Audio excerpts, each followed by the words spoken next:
Let's make another 5-room dungeon, but with a twist. I feel like in a world filled with different skill sets and adventuring paths, just about every D&D class would have a nasty little bunker builder that needs to be busted. And Artificers specifically are a class that feel practically destined to make a dangerous, trap-filled home base. So let's build one for him. To start, we need to make a character and give him a reason to hide out. So let me present Tortuga Crabshield, a dwarven master of metalcraft with decades of experience and a unique obsession with the idea of invulnerability. Never having actually adventured, his small shop's reputation eventually gained the attention of the city's king, Valonius the Kind-Hearted, who over a year ago paid Tortuga a massive sum to craft a legendary item, the Rod of Lordly Might, which only Tortuga has the skills to create. He was given a full year, and after time ran out, Tortuga fell silent. Valonius has sent several guards to the Artificer's workshop, and none of them have returned. A week ago, a clockwork owl visited the castle and delivered a music box message in Tortuga's voice. "Why don't you just try to come and get me?" Before releasing a foul odor and falling apart.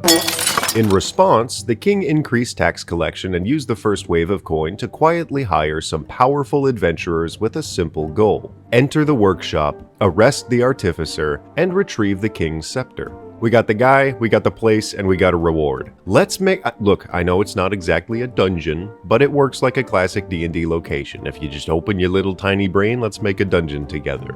And we start with the exterior. The Artificer's workshop resembles a building-sized barbuta, with a thick glass window set in the visor and a vault door covering the beard opening thingy. A wooden "Do Not Enter" sign has been posted by the guards outside, and civilians seem to steer clear of this iron structure. The wheel on the door has 6 numbered handles, and each one is imbued with magically tinkered messages. In order, they say, "Welcome to the steel trap, where our armor lacks a single gap. If protection is what you need, please respect our solemn creed. Do not touch until you pay. Do nothing to extend your stay. Our goods are yours, our dearest friends. May you never meet your end.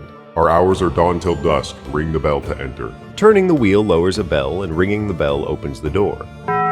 Also helmet, steel trap. I haven't met this Tortuga guy, but he seems pretty clever. Upon entry, the party finds themselves in a storefront, where dozens of armor pieces, armor sets, simple potions, poisons, and common magic items sit in locked displays around the shop.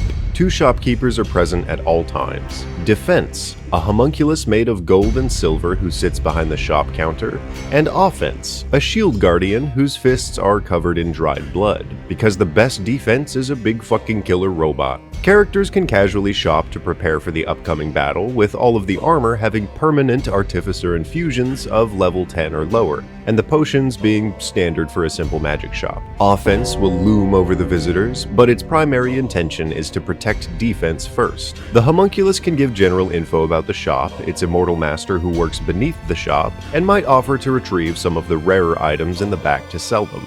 Defense is well aware that the king wants his lordly rod, but will simply state that that is not possible. Either find a way to sneak past this duo or start a fight with them to move forward. Defense might at some point tell the party that he won't warn his invisible master about their arrival, and calls himself the First Line.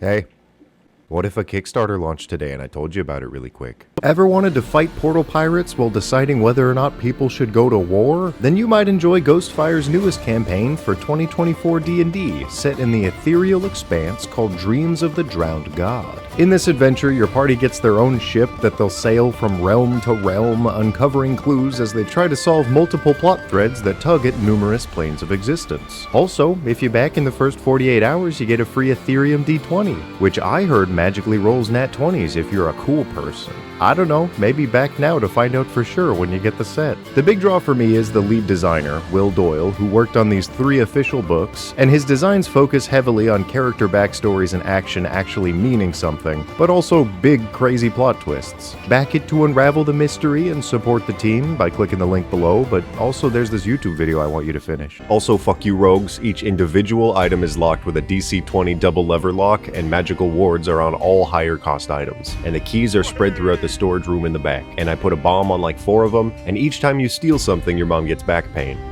Onward to Room 2. This is the apprentices' workshop, where a small dedicated team of gnomes and dwarves work countless hours to perfect their individual crafts. Among their numbers are Alchemicor, master of the elixir, Mechanicus, the budding cyborg, Big Gun Bob, the cannoneer, and Stacy Brown, accompanied by her trusty steel defender named Pasta. We don't have any fitting stat blocks for anything close to Artificers in either of the 2 recent editions, so let's just use a priest, a cult fanatic, a mage, and a druid respectively, and do a little flavoring. Upon entering this room, full of workbenches, blueprints, half-finished projects, blistering forges, conveyor belts, and bubbling cauldrons, the party will find 4 goggled heads immediately looking up from their tasks in a panic. As the inevitable battle ensues, each artificing apprentice quickly drinks an experimental elixir that gives them temporary hit points and random benefits. All of their spells fly through clockwork machines, guns, and potions instead of incantations.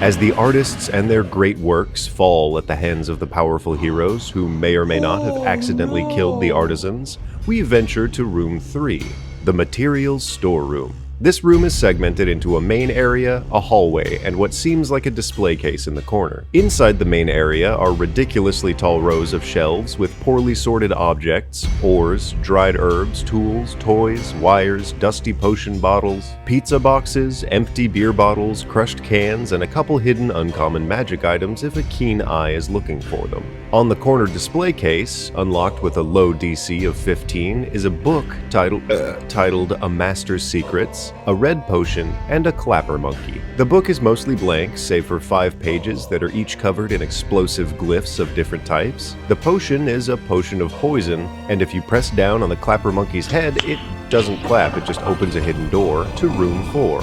This is where rarer items are kept, in unlabeled but well-locked chests, including a cloak of displacement, an instant fortress, ironically placed dimensional shackles, and 3 mimics. Leaning against the far wall is a gauntlet with a drill at the end labeled Emergency Use Only, and when you wear it, you can cast Pass Wall once per day. Using the drill on the ground anywhere within the shop will open a hole into Tortuga Crabshield's real workshop 20 feet below. Room 5. Here lies the Dwarven Master, prepared for a final stand with the intruders, wearing and immediately activating what he actually spent a year and a king's ransom on: Armor of Invulnerability. He also has the following excess of items attuned: a Ring of the Ram, a Belt of Hill Giant Strength, an Amulet of Health, a Flame Tongue, and a Cloak of Protection. Beneath all that, he also has 6 active infusions and benefits from the level 20 ability Soul of Artifice. When he's reduced to 0 hit points, he'll break an active infusion and drop to 1 hit point instead, starting with any armor that an intruder might be wearing if they bought or stole anything. Once this happens 6 times, the truth is revealed. He has the commoner stat block, and only 8 hit points with the amulet. The party will almost invariably kill him, since only magic can damage him and this place is pretty high level. You might want to swap out the Ring of the Ram for a Brooch of Shielding, since 1 upcast of Magic Missile probably just deletes this whole encounter right away. Returning the armor to the king earns the party some cash, honestly handing over the rest of Mr. Crab's armor earns a bigger bonus, and handing over a shackled crab shield gets a big fat thank you from the king. That's the dungeon. If you like the idea, steal it and run it for something like a level 9 to 11 party maybe. And if you want more, please, for the love of God, leave a comment telling me how you prepare your toast. That's it. Goodbye.